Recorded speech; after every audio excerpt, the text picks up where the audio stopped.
नमस्कार मंडळी, स्वागत आहे तुमचं पंकज क्लिप्समध्ये, ज्यात आपण मोठे पॉडकास्ट छोट्या छोट्या क्लिप्समध्ये टाकतो.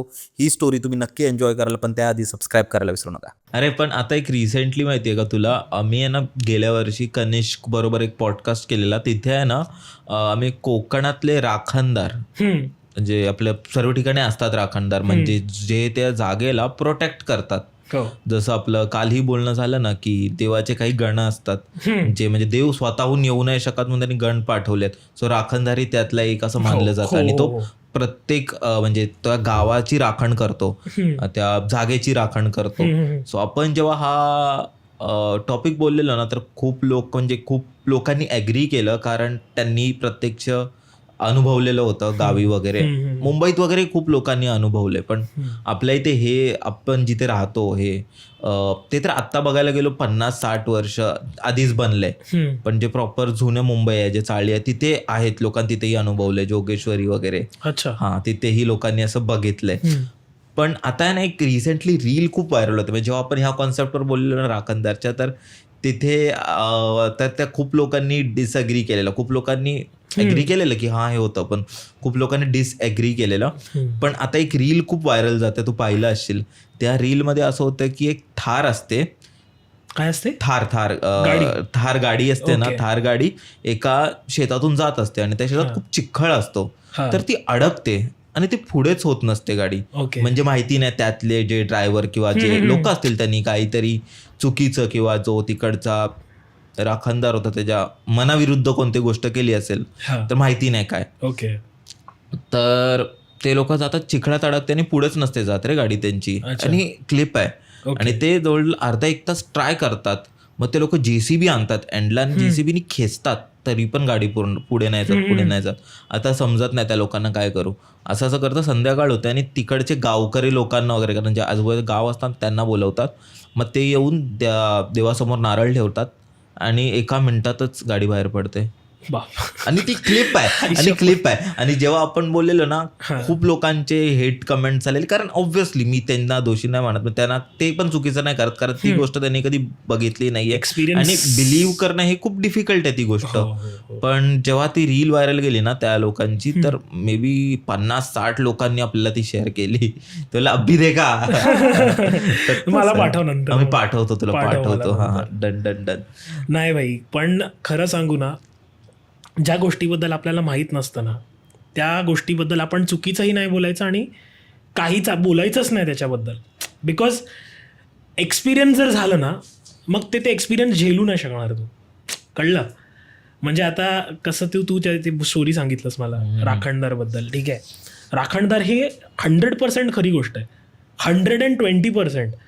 कारण ज्यांना एक्सपिरियन्स करायचं त्यांना सांगावं की तुम्ही जा कोकणात, जरा 2-4 दिवस घालवा, आणि अशा ठिकाणी जाऊन झोपा रस्त्यावर. मग पुढच्या दिवशी तुम्ही कुठे उठणार तुम्ही बघा. गायब, म्हणजे तू गायब होतोस मित्र. म्हणजे काल माझे एक अत्यंत चांगला मित्र कार्तिक शिरसाट म्हणून, तो सावंतवाडीचा आहे. बरं. त्याने मला एक स्टोरी सांगितली. मी त्याला विचारलं की राखणदारचं काय सीन असतं रे, त्याने सहज सांगितलं मला. तर त्याने सांगितलं की त्याच्या गावात एक माणूस, राखणदारचं एक पिरियड ऑफ टाईम असतं, आणि त्या रस्त्यात तो वावरत असतो अख्ख्या गावात वगैरे, ठीक आहे. तर त्या टाइम झोनमध्ये त्याच्या रस्त्यावरती एक माणूस आला गावातला. बरं. वाडीतला माणूस आला, आणि तो गायब झाला 4 दिवसासाठी. आणि ते 4 दिवसासाठी तो त्याला एका झाडावरती बांधून ठेवलेलं म्हणे. म्हणजे त्या माणसाला खालचे लोक दिसत आहेत, पण कोणालाही तो दिसत नाहीये, ठीक आहे. आणि गावात सगळे शोधतायत की हा माणूस कुठे गेला, आणि कोणालाच माहित नाही कुठे गेला, ठीक आहे. आणि कुठे गेला कोणालाच माहित नाही, पण त्याला सगळं दिसतंय की अरे, मग तो 4 दिवसाने स्वतःच घरी आला. आणि त्यानं नंतर सांगितलं की असं राखणदारच्या रस्त्यावर आलो, आणि त्याने मला उडवून टाकलं, आणि घराच्या जवळच्या झाडावरतीच बांधलं. म्हणजे तो घराच्या आसपासच आहे, पण हे नाहीये, तो ह्याच्यात नाहीये, होशमध्ये. तो होशमध्ये आहे, पण इतरांना कोणालाही तो दिसत नाहीये. झाडावर त्याला पकडून ठेवलाय, असं काहीतरी झालं, आणि तो ओरडू नाही शकत, ओरडते पण त्यांना ऐकू येत नाहीये. हा, म्हणजे तसा काहीतरी प्रकार घडलेला त्याच्यात. क्रेझी भाई. पण तू मगाशी कांताराबद्दल बोलत होतास, ते काय असतं? म्हणजे आपण तर मूवी पाहिली, त्यात शिवा वगैरे असे कॅरेक्टर्स असतात. हां. आणि ते काय असतं म्हणजे बेसिकली ते कॉन्सेप्ट तू समजव की जे तुझ्या आजीनी वगैरे सांगितलं असेल. हां, तर बेसिकली ते एक फेस्टिवल असतं आमच्या कर्नाटकामध्ये, माझ्या घरच्या देवळात. बरं. ते एक फेस्टिवल असतं. इट्स अ 13 to 14 डेजचा तो एक मस्त एक फेस्टिवल सारखं असतो. तर इट्स लाईक अ थँकिंग. आपण देवाला थँक्यू म्हणतो, आपल्याला धन्यवाद करतोय की आपल्याला तुम्ही रक्षण देतात वगैरे. तर त्याच्यामधला एक दिवस म्हणजे पंजुर्लीचं कोला. बरं. आणि मग तुम्ही म्हणजे विचारू शकता, देवाशी बोलू शकता तिथे की आम्हाला अशा प्रॉब्लेम्स आहेत, तर आम्हाला काय मार्गदर्शन द्या. पण त्यांनी सांगितलं होईल म्हणजे होईल, काहीही कर तू, कोण थांबवू नाही शकणार, कळलं. तर ते एक it's a gesture of thanking. That's ते फेस्टिवल आहे. आणि ते शिवाचं असतं बरोबर. ते नाही असं नसतं. बेसिकली पंजुर्ली काय आहे, हां. त्याला म्हणजे पंजुर्ली इज अन एंटिटी. ते वेगळं वराह अवतार म्हणतात ना, त्याच्यामधनंच तो डिराईव्ड आहे. त्याचं एक स्टोरी पण आहे छान मस्त आहे. ते मी कुठेतरी ऐकलेलं, ते खरं आहे की कसं आहे मला माहीत नाही, पण तरी मी सांगेन तुला, ठीक आहे. तर एकदा कैलाश वरती म्हणजे एक वाईल्ड बोरचा पिल्लू घेऊन गेलेला कोणीतरी, ठीक आहे. शिवा होत्या का पार्वती होत्या माहीत नाही, पण कोणीतरी घेऊन गेलेला. तिथे तो बोर अख्खा क्रॉप वगैरे डिस्ट्रॉय करत होता, शेती पूर्ण नष्ट करत होता तो. तर तिथून त्याला खाली टाकून दिलं. बरं. हाकलून टाकलं की तू आतापासून तू रक्षण करायचं, तू इथे खूप केलंस, तू लोकांची मदत कर. आणि त्याच्यासोबत एक म्हणजे त्यांच्यासोबत एक असा क्षेत्रपाल म्हणतो आपण, क्षेत्रपाल म्हणतात त्याला, गुळिगा म्हणून, त्यांनाही पाठवलेलं. तर बेसिकली इफ यू म्हणजे पंजुर्ली से पहले तेरे को गुळिगा से डील करना है. बरं, समजलं. Panjurli is very gentle, very gentle. म्हणजे तो एकदम प्रेमळ. पण तू चुकलास आणि गुळिगा समोर तो तोडतो भाई, तुडवतो, मारतो कुत्र्यासारखा. ते तसं आहे. म्हणजे Kshetrapal is very dangerous, Guliga is very dangerous. Yes, no, Panjurli is kind, Guliga is dangerous. Okay. But they are both godly entities. आणि ते कोणाच्या अंगात येतात म्हणजे जे एक पर्टिक्युलर ब्लड लाईन असतं त्यांचं, कोणाच्याही अंगात नाही येऊ शकत. ते त्यांचं म्हणजे प्रॉपर एक परिवार असतो, परिवारच असतो. हा, त्यांच्याच पुढे वंश दर वंश जातं, ते त्यांच्याच ब्लड लाईन मध्ये राहणार. मग ते पूजा वगैरे करतात वेगळी. तू पाहिलंय ते कधी? हो. Every year. कसा एक्सपिरियन्स असतो? Mind blowing. म्हणजे तिथे तू जाऊन बसशील ना, गूजबम्स, अख्खा रात्रभर ते गूजबम्स अंगावर असतं. आणि ते असतं ना, ते वादन जे वाजवतात ते करके इन्स्ट्रुमेंट आहे त्यांचं, ते खूप असं ना लागतं ते अंगाला, असं करंट दौडतंय असं अंगात. बापरे, अप्रतिम आहे. मी तुला फुटेजेस दाखवतो, देतो मी तुला नंतर, तू टाकते नंतर, लोकांना पण बघू दे. नाही. आणि तू मारताना कोणाला पाहिलंय? मारताना सध्या तरी नाही पाहिलंय. मी मागच्या 1-2 वर्ष गेलोय फक्त. त्याच्या आधी मी लहान असताना जायचो. म्हणजे तो प्रत्येक माणसाच्या कर्मानुसार त्याला हे देतो. म्हणजे जर तू चुकीचा असेल तुला शिक्षा देणार. हा, शिक्षा हँड्स डाऊन, तुला सगळ्यांसमोर चॅलेंज करणार तो. तसा तो प्रकार आहे. म्हणजे तुला तो प्यार करेगा तो भगवान तेको बहुत प्यार करेगा, जर तू चुकीचा नाहीयेस. जर तू चुकलास तर तुला ते शिक्षाही भोगायचंच आहे इथेच. हा, बापरे. पण अजून कोणती गोष्ट सांग तू मला. अजून एक बोलतोस तुझ्या घराच्या इथे काहीतरी झालं होतं की तुझं जे गावी घर आहे तिथे तू तिकडचा जो प्रोटेक्टर होता, जे राखणदार होता, त्यांना पाहिलं होतं. हे मस्त सीन की मी जे बेडरूम मध्ये राहतो तिथे, ते मी आणि माझा मामा शेअर करतो. आणि माझा मामा फोटोग्राफर आहे, बरं, चांगला तिथे साऊथ मध्ये. तर काय झालेलं, तो कुठल्या तरी एका शूटवर गेलेला बँगलोरला नाही, मँगलोर मैं रहता हूं, तो बँगलोरला गेलेला. तर तिथे काय झालं ना की तो गेला तिथे आणि मी एकटा अख्ख्या घरात, 2-3 आजी आजोबा आणि मी वरती. बरोबर. तर तर सीन काय झालं ना की रात्री मला सवय आहे तिथे वायफाय वगैरे लावून घेतलं आता, म्हणजे मस्त चिल सीन. बरोबर. नेटफ्लिक्स बघा अख्खा रात्र, आपल्याला कोण विचारणार नाही. आणि पाऊस म्हणजे मी 1 महिना होतो तिथे फिरायला, सहज गेलेलो. पाऊस मला तिथे खूप आवडतं, म्हणजे गच्चीवर बसायचं आणि पावसाळा एन्जॉय करायचं. हा, तर 1 महिन्यात मी ऑन ॲन ॲव्हरेज 20 मिनिटाचं ऊन बघितलं तिथे, फक्त ऊन.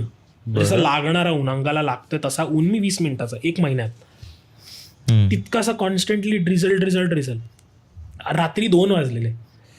आणि मी तुला मी देतो व्हिडिओ दाखव त्यांना की ते कसं ना की माझ्या घराच्या आजूबाजूला ना प्रॉपर जंगल आहे, पीक जंगल, म्हणजे बाहेरून आत यायला 20 मिनिटं, प्रॉपर गार्ड जंगल. तर काय झालं ना की मी मस्त इयरफोन्स वगैरे लावून बसलेलो आणि अचानक माझ्या इयरफोन्सची बॅटरी गेली रे. तर मी काढलं आणि ते 2:30-3:30च्या दरम्यान मी बोललो काहीतरी आवाज येते, म्हणजे एवढ्या रात्री तर कोणच बाहेर नाही पडणार रे तिथे. मी बोललो काठी आणि घुंगरूसारखं कोणतरी आपटत चालतंय. मी बोललो काय आवाज आहे, आणि मी असं बघतोय रे, असं वाकून, असं खास थोडा हाय कमी नाही म्हणजे असं तर मी असं वाकून बघतोय तर ना मला असं दिसतंय की काहीतरी, म्हणजे काय समजतच नाही, आवाज येतोय फक्त पण काही दिसत नाहीये. ठीक आहे, मी बोललो असं मला जाणवतंय की हा इथे काहीतरी जातंय आता. ठीक आहे, असं पॉइंट आउट करू शकतोस, तितका एव्हिडंट होतं ते. बोललो जाऊ दे, जाऊन झोपतो आतमध्ये, मरू दे, उद्या बघतो. सेकंड डे मी बोललो असेल काहीतरी, जाऊ दे. सेकंड डे तो 3-4 दिवसासाठी गेलेला रे मामा माझा, तर मी 3-4 दिवस असंच होतो एकटा तिथे. दुसऱ्या दिवशी काय झालं की मला एक शॅडो दिसते, आवाज येतोय मला. मी बोललो की आज येतंय का बघू जरा मस्ती. मी बघितलं कालचा टाइम काय होतं, कालच्या टाइम अनुसार मी गेलो तिथे बघायला परत मस्ती. तर गेलो तर मला अजून पण आवाज येतोय काहीतरी. बोललो हाय, आणि तिथे कसं ना ते चांद का लाईट होता ना, चांदणा रात्र, पण पाऊस येतंय, पण मून का भी लाईट गिर रहा. तर त्या लाईट मधनं ना असं एक प्रोजेक्शन होतं माहितीये शॅडोचा, असं मागच्या साईडला. तर तो शॅडो असा मूव्ह करतोय खाली. मी बोललो वरती कोण नाहीये, शॅडो कसलं जातोय खाली. सावली प्रॉपर सावली दिसते, म्हणजे ते असं पठाणी असं म्हणतात ना, पगडीसारखं काहीतरी घातलेलं, असं वाकलेला म्हाताऱ्यासारखं, म्हणजे तो असतं ना की ज्याचा बॅक असं वाकलेलं असतं, आणि तो असा काठी पण दिसते आणि वरती 4 घुंगरं ह्या लेवलचं दिसतंय, ह्या लेवलचा, म्हणजे इतका क्लिअर, असं ठुकूक छम ठुकूक ठुकूक ठुकूक करत. मी बोललो काहीतरी सीन आहे. म्हणलं गपचूप आत गेलो परत. तिसऱ्या दिवशी मी बोललो की जाऊ दे, मी सांगणार, राहू दे, असेल दुसरा दिवस काहीतरी असेल. तिसऱ्या दिवस ना मला माणूस दिसला रे, कोणतरी माणूस दिसला, म्हणजे तो इन्क्रीज हो रहा देखा मैंने. बोललो रात्री, मी बोललो आज तर माणूस दिसतोय. मला वाटलं की तो जंगलात बिंगलात काहीतरी चालतं, पण दिसला, सेकंड डे शॅडो दिसला ना, म्हणून जरा टेन्शन. आजीकडे गेलो तर ती म्हणजे जसे जसे दिवस जातो तशी इंटेन्सिटी त्याची वाढत गेली. पहिल्या दिवस तुला थोडा आवाज आला, मग जास्त आला, मग त्यानंतर माणूस एक दिसला. हो, तर मी आजीला जाऊन सांगितलं, अरे यार रात्री 3:30 वाजता कोण जातं रे जंगलातून तिथे खालच्या साईडला चालत. म्हणजे त्या जंगलाच्या एंट्रीवरून मी तुला दाखवलं, तिथून एंट्रीचे दुसऱ्या घराच्या खालच्या साईडला रस्ता, ती वाट एक आणि शेतात जातं ते. मी म्हणलो हे कोण आहे रात्रीचं. आजी बोलली एक काम करूया आपण, तिने काय सांगितलं, रिॲक्ट नाही झाली. बोलले एक काम करूया आपण, जाऊया जरा देवळात जाऊन येऊया. पण शेताच्या मार्गात जाऊ नाही शकत, कारण तिथे पाणी तुंबलंय, शेती बुडलेली आहे ऑलमोस्ट.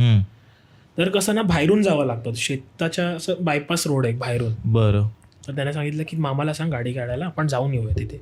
अच्छा, आजी तुम्हाला घेऊन गेली? हो, मला घेऊन रात्री, सकाळी रात्री पागल, तिथे आवाज, तिथे कोण जाणार, साप बिच्छू कुठून पण काय पण येतं. बरोबर. हा, आणि ते म्हणतात ना कान खजूर, चावतो बेकार, तो पण तेच जास्त आहे तिथे. बरं. तर सकाळचं मी बोललो धावत सुटलो आणि सांगितलं या रात्रीचा काहीतरी सीन झालाय. गेलो ती बोलली जाऊया देवळात. गेलो तिथे देवाला, तिने सांगितलं की तू देवळात गेला नाही ना यावर्षी, म्हणजे तू जातो मी युजली, तू गेला नाही, महिना होत आला, तू गेला नाही ना, म्हणून ते चाललेले भेटायला तुला. अरे बापरे. मग त्या दिवसानंतर काहीच नाही आला, आवाज बिवाज नाही, काहीच नाही. बघायला गेलं तर आपल्या इकडे कल्चरली सेमच आहे सर्व गोष्टी. सेमच. हो, कारण बघ ना, आपण गावी जातो, कोकणात वगैरे तर नारळ वगैरे जातात, देवाला ठेवावा लागतो. मंडळी, जर तुम्हाला ही स्टोरी आवडली असेल तर डिस्क्रिप्शनमध्ये आम्ही पूर्ण एपिसोडची लिंक टाकलेली आहे, तो चेकआउट करायला विसरू नका. त्यात अशाच प्रकारच्या भरपूर स्टोरीज अवेलेबल आहेत, आणि सबस्क्राईब करायला विसरू नका.